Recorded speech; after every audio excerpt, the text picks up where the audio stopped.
신앙을 고백합니다. 나는 전능하신 아버지 하나님, 천지의 창조주를 믿습니다. 나는 그의 유일하신 아들, 우리 주 예수 그리스도를 믿습니다. 그는 성령으로 잉태되어 동정녀 마리아에게서 나시고 본디오 빌라도에게 고난을 받아 십자가에 못 박혀 죽으시고 장사된 지 사흘 만에 죽은 자 가운데서 다시 살아나셨으며 하늘에 오르시어 전능하신 아버지 하나님 우편에 앉아 계시다가 거기로부터 살아있는 자와 죽은 자를 심판하러 오십니다. 나는 성령을 믿으며 거룩한 공교회와 성도의 교제와 죄를 용서받는 것과 몸의 부활과 영생을 믿습니다. 아멘. 네, 이 시간 하나님께서 주시는 말씀 빌립보서 3장 1절에서 11절의 말씀입니다. 본서의 말씀을 봉독합니다. 3장 하나님께로부터 난 의. 끝으로 나의 형제들아, 주 안에서 기뻐하라. 너희에게 같은 말을 쓰는 것이 내게는 수고로움이 없고 너희에게는 안전하니라. 개들을 삼가고 행악하는 자들을 삼가고 몸을 상해하는 일을 삼가라. 하나님의 성령으로 봉사하며 그리스도 예수로 자랑하고 육체를 신뢰하지 아니하는 우리가 곧 할례파라. 그러나 나도 육체를 신뢰할 만하며 만일 누구든지 다른 이가 육체를 신뢰할 것이 있는 줄로 생각하면 나는 더욱 그러하리니 나는 8일 만에 할례를 받고 이스라엘 족속이요 베냐민 지파요 히브리인 중에 히브리인이요 율법으로는 바리새인이요 열심으로는 교회를 박해하고 율법의 의로는 흠이 없는 자라.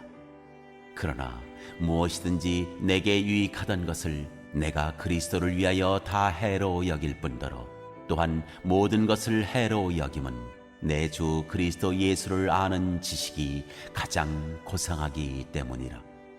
내가 그를 위하여 모든 것을 잃어버리고 배설물로 여김은 그리스도를 얻고 그 안에서 발견되려 함이니 내가 가진 의의는 율법에서 난 것이 아니요 오직 그리스도를 믿음으로 말미암은 것이니 곧 믿음으로 하나님께로부터 난 의이라.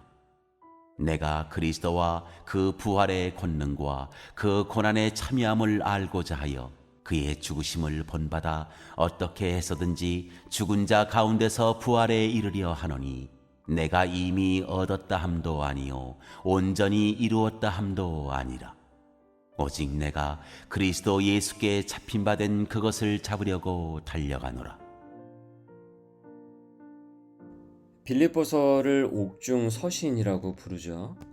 하지만 빌립보서는 또 주중 서신이다라고도 말할 수 있는데요.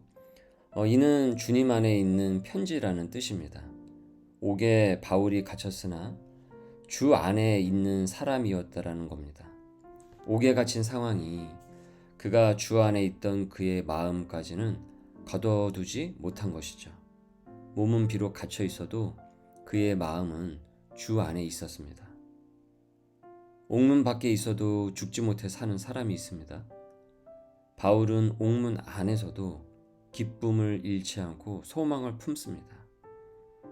어떻게 그는 그럴 수 있었는가? 그리스도를 아는 지식이 온전했기 때문입니다. 그리스도를 아는 지식이란 무엇입니까? 본문을 보시면은 당시에 육체를 신뢰하며 자기의 의를 자랑하던 할례파가 있었습니다. 할례파라는 것은 하나님의 선민이 되는 그 기준을 할례에 두었다라는 뜻에서 할례파입니다. 구약의 전통에서 이 할례는, 이 육체적인 이 할례는 너가 하나님의 사람이냐 이방인이냐의 표준이 되었습니다. 그러니까 본래 할례의 정신은 그것이 아니었는데 이게 시간이 지나면서 어느 순간 할례가 그렇게 이제 변주가 되어버린 것이죠. 그래서 유대인인 아이가 이제 태어나게 되면 유대인 그 아이가 태어나게 되면 바로 할례를 시키지 않습니까? 그러니까 할례는 그들에게 내가 하나님의 선민이라는 자랑거리가 되고 곧 정체성이 됩니다. 그래서 무할례자와 같은 이방인을 가리켜서 유대인들은 개라고 불렀습니다. 그들은 할례를 하지 않았거든요. 그러니까 예수님이 왜 그토록 그들을 향해서 진노의 말씀을 공생의 활동을 하시면서 쏟아 부으셨는지 이해가 가죠. 바울은 여기서 이를 유머러스하게 언어 유희로서 되레 그들을 개라고 부른 겁니다. 그러니까 무할례자들이 개가 아니라 되레 할례가 의의 근거가 되고 그것을 주장하는 그들이 개라고 한 거예요. 매우 강한 어조로 얘기하고 있죠. 하지만 이 얘기는 오래전서부터 유대인들이 이방인을 향해서 얘기했던 것입니다. 그리고 이 할례를, 육체적 할례를 몸을 상해하는 일이다라고 절하했어요. 2절에 개들을 삼가고 행악하는 자들을 삼가고 몸을 상해하는 일을 삼가라. 이는 바울이 율법을 무시한 것이 아니라 율법의 정신을 회복한 겁니다. 예수님께서 이 땅에 오셨기에 그런 형식적 할례가 이젠 진정 할례가 아니라 하나님의 백성은 마음의 할례를 받고 예수님을 믿는 그 믿음으로 사는 것임을 회복시킨 거예요. 변질된 할례 이데올로기즘을 정치화된 그 사상을 복음으로 새롭게 한 것이죠. 이것을 자랑할 것이 아니고, 그래서 내가 할례 받았다, 이것이 구원의 자랑거리가 되는 것이 아니고, 그리스도를 온전히 믿고 그 뜻대로 사는 것이 진짜 하나님의 백성이라는 겁니다. 오늘날 이 한국 땅에서 할례를 행함으로 하는 이와 같은 예는 없죠. 더 이상. 하지만 할례 이데올로기즘과 같이 시대적 이데올로기들이 교회에 침투해 들어와서 마치 그것이 의로운 것이냐, 크리스찬이라면 그런 시대적 사상을 가져야 한다라는 식으로 오도되는 경우가 역사 속에서나 현대 교회에도요 꽤 많이 잔재해 있습니다. 정치적인 이데올로기들, 특정 정당의 사상들, 그러니까 정치 이데올로기가 이제 교회로 들어오게 되는 거죠.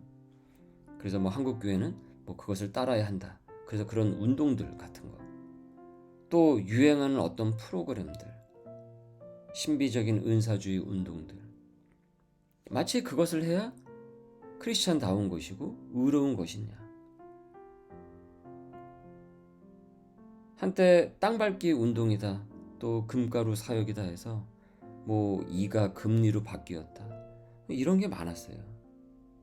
금리가 아니라 누런 건데 이 누런 일을 금리로 둔갑을 시키고, 또 강사가 마이크에 후후 하는 그런 장풍 쏘듯이 그런 소리를 내면서 손대면 막 쓰러지고, 앞에 사람이 쓰러지니까 또 자기도 안 쓰러질 수 없어서 쓰러지고, 그것이 어떤 크리스찬다움과 그리스도인다움, 하나님 믿는 징표가 되는 것으로 호도가 되는, 그리고 그와 같은 것을 하지 않는 교회는 마치 성령이 없는 교회로 치부하기도 하고.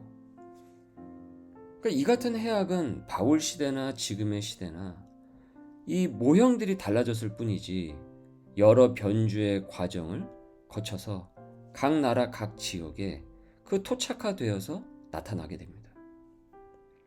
그것이 경건이 아니고요, 거룩이 아닙니다. 진정 거룩과 경건은 그리스도를 아는 지식이에요. 그리스도를 온전히 알고 그 말씀대로 살아가려고 하는 그 애씀, 고군분투, 그리고 그렇게 살지 못했을 때 통회하며 회개하며 다시 주님의 의로 살아가려고 하는 것, 바로 하나님께서 우리에게 원하시는 거룩과 경건, 바로 그것이 의입니다. 사실 이것만 하는 것도 차고 넘쳐요. 바울은 이런 할례에 대해서 예를 들면서 이어서 이렇게 전하고 있어요. 나도 바리새인이다. 나도 누구보다도 바리새인 중에 바리새인이다. 나도 할례를 받은 사람이다. 율법의 의로 따지기 시작한다면 나는 흠이 없는 사람이다. 그러니까 그만큼 자신이 있다라는 거죠. 그 기준에 있어서. 그러나 그 모든 사상과 내가 이전에 내세웠던 것들은 다 쓰레기였다라고 얘기합니다. 배설물이었다라고 얘기를 해요. 그것은 해로운 것이었다. 그리고 그리스도를 아는 그 지식만이 가장 고상하다라고 고백을 합니다. 7절에 그러나 무엇에든지 내게 유익하던 것을 내가 그리스도를 위하여 다 해로 여길 뿐더러 또한 모든 것을 해로 여김은 내 주 그리스도 예수를 아는 지식이 가장 고상하기 때문이라. 내가 그를 위하여 모든 것을 잃어버리고 배설물로 여김은 그리스도를 얻고 그 안에서 발견되려 함이니 내가 가진 의는 율법에서 난 것이 아니요 오직 그리스도를 믿음으로 말미암은 것이니 곧 믿음으로 하나님께로부터 난 의라. 예수 그리스도를 만난 후 바울은 그간 자신이 그렇게 이것이 의다, 이것이 의로움이다, 이것이 하나님의 백성다움이다 라고 했던 그 모든 자랑스러워했던 그 모든 일들은 되레 해악이고 내게 손해였다라고 합니다.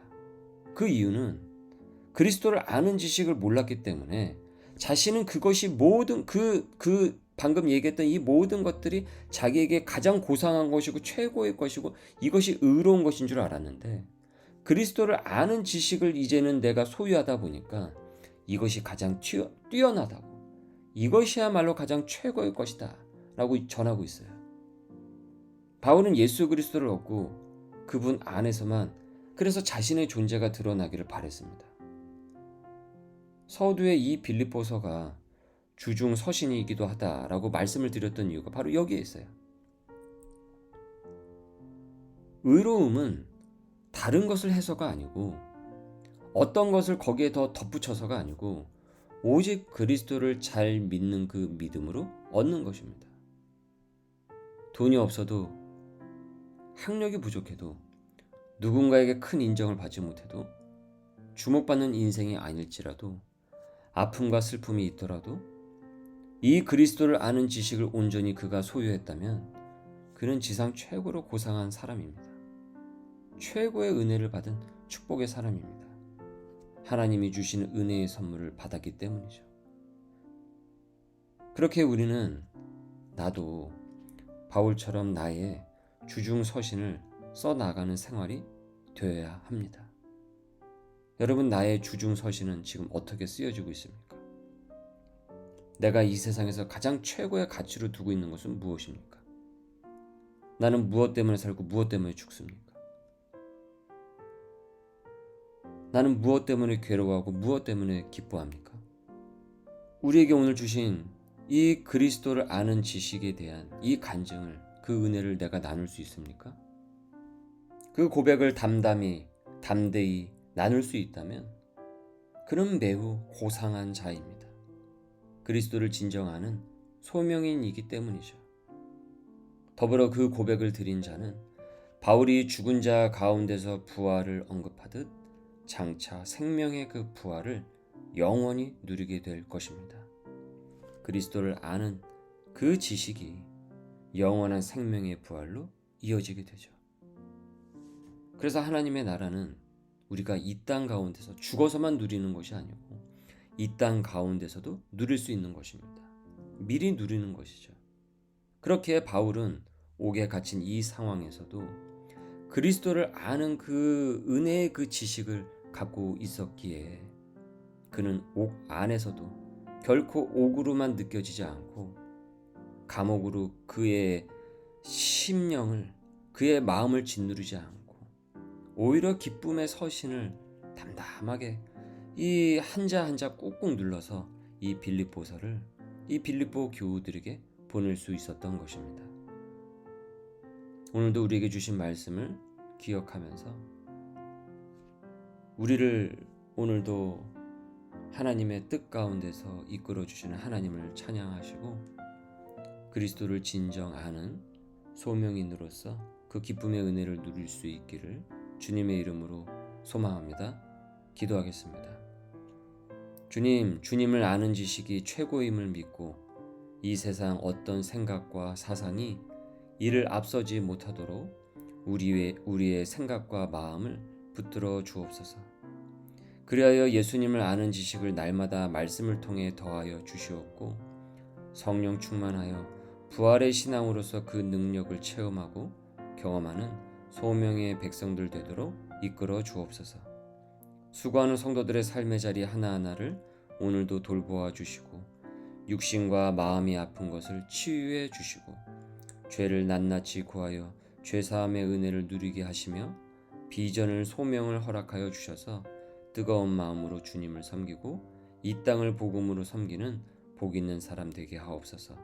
감사하며 예수님의 이름으로 기도드립니다. 아멘.